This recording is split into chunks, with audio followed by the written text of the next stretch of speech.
Le GIE Bokokhol de Joal, regroupant les pêcheurs ressortissants de Saint-Louis, a tenu son assemblée générale ordinaire. Comme nous sommes une entité qui est un démembrement des acteurs émergents, nous voulons être légal, ce qui nous pousse chaque année à organiser une assemblée générale ordinaire. Cette rencontre est une occasion annuelle pour parler des problèmes de la pêche. Cette année, les débats ont fait ressortir des soucis de qualité des gilets de sauvetage qui ne peuvent pas empêcher la noyade. C'est pourquoi l'inspecteur régional des pêches et de la surveillance de Thiès précise que ce ne sont pas les gilets subventionnés par l'État.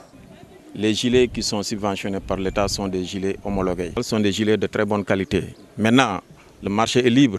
Il y a des fournisseurs qui peuvent vendre séparément des gilets, en dehors des gilets subventionnés par l'État. Donc là, nous ne pouvons pas garantir la qualité. Et les acteurs d'appeler les pêcheurs à s'unir pour éviter de tomber dans le panneau. Ce n'est pas seulement le problème des gilets. Donc nous, notre objectif, c'est de regrouper toutes les entités de pêcheurs dans quel pays, dans quelle localité qu'ils se retrouvent autour de l'essentiel, c'est-à-dire travailler la main dans la main pour que ensemble les solutions soient trouvées et soient résolues ensemble. Un accueil chaleureux a été réservé aux pêcheurs de Guet-Ndar expulsés de la Mauritanie. Toutefois, certains invités ne se retrouvent pas dans le calendrier de pêche établi par le CLPA de Joal et risquent de poursuivre leur aventure dans le sud du pays.